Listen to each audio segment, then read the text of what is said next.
व्यवहार का सबक। उफ, आज फिर काम वाली ने कह दिया कि आज नहीं आ सकती, बहन के यहाँ जाना है। कौन सा बहुत दूर रहती है बहन, मुश्किल से 2-3 किलोमीटर पर रहती है। चाहती तो जाकर वापस काम पर भी आ सकती थी, मगर इन कामवालियों को तो छुट्टी का बहाना चाहिए। नागा काटने की बात करो तो नौकरी छोड़ने की धमकी देती हैं। बहुत देर तक मन ही मन कोसने के बाद मैंने सोचा चलो पड़ोस की संध्या भाभी के पास चला जाए, चाय भी पीने मिल जाएगी और कहूंगी कोई काम वाली ढूंढ दें।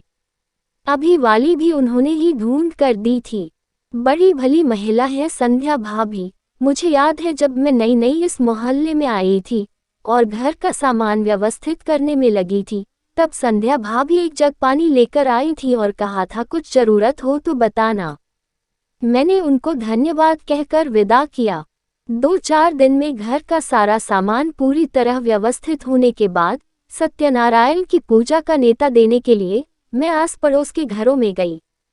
कितनी अच्छी परंपरा है, पूजा के नाम से आसपास के लोगों से परिचय भी हो जाता है और नई जगह में रहने को मन मजबूत भी हो जाता है।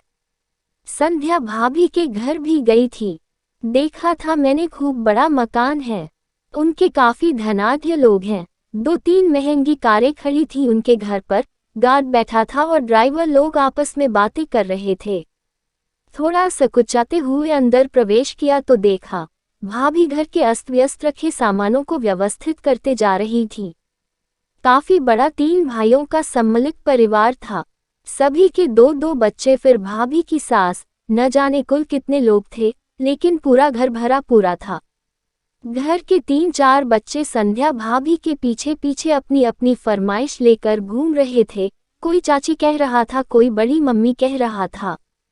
इससे मुझे समझ आ गया कि सभी बच्चे भाभी के जेठ और देवर के हैं। इसी बीच भाभी की नज़र मुझ पर पड़ी। देखते ही उन्होंने मुस्कुराकर आत्मीयता के साथ आओ आओ आज टाइम मिला है आने का उलाहना देते हुए मुझे सोफे पर बिठाया। मैं याद कर रही थी भाभी जब कभी दिख जाती थी तो घर आने का कहना नहीं भूलती थी। मैं कुछ कहती इससे पहले ही भाभी ने कहा, पहले बताओ कि क्या पियोगी। मैंने कहा, नहीं कुछ आवश्यकता नहीं है, घर से खा पी कर आई हूँ। तो भाभी ने मीठी झिड़की देते हुए कहा, हाँ मैं जानती हूँ कि सभी लोग घर से खा पी कर ही निकलते हैं, मगर आप ये कहो कि मेरे यहाँ क्या लोगी। मैंने कहा, चाय ले लूंगी। मैंने सोचा था भाभी किसी नौकर को आवाज देंगी और चाय बनाने को कहेंगी, मगर भाभी खुद ही बनाने लगी और चाय के बनते बनते उनके अन्य काम भी चालू थे। संध्या भाभी अपने सभी नौकर चाकरों को आदेश देते समय नाम के साथ भैया लगाना नहीं भूलती थी। उनके सभी नौकर काफी पुराने थे और बरसों से टिके हुए थे। इसी बीच चाय का कप मेरे हाथों में दे दिया तो ऐसा लगा मानो भाभी ने जादू से चाय का कप ला दिया हो। बातों बातों में भाभी ने कहा, अगले महीने मेरे जेठ के बेटे की शादी है, आप जरूर आना, देखो अभी से कह दे रही हूँ भूल ना जाना। और फिर अपनी समस्या के समाधान का आश्वासन लेते हुए मैंने भाभी से विदा ली। घर पहुंचते तक संध्या भाभी के बारे में ही सोचती रही, कितनी गुणी महिला है। रिसेप्शन वाले दिन शाम को हम पति पत्नी मैरिज हॉल पहुंचे। पार्टी पूरे शबाब पर थी, बहुत ही भव्य डेकोरेशन था और खाने पीने के ढेरों स्टॉल लगे हुए थे। मेहमानों की गिनती से पूछो मत, लगता था सारा शहर उमड़ आया हो। ऐसे माहौल में संध्या भाभी अचानक आई और मेरे पास खड़े व्यक्ति जो शायद उनके देवर का दोस्त था से पूछा, हेमू मेरा एक काम करेंगे, भंडार गृह से टिफिन रेडी कराकर घर पर देकर आइए, नौकर वहां भूखे बैठे होंगे। उनसे आग्रह करके ये हमारी ओर मुनी, हमसे अच्छी तरह से भोजन करने का आग्रह किया, साथ ही 2-3 डिश के नाम गिनाए और कहा कि ये तो जरूर खाना।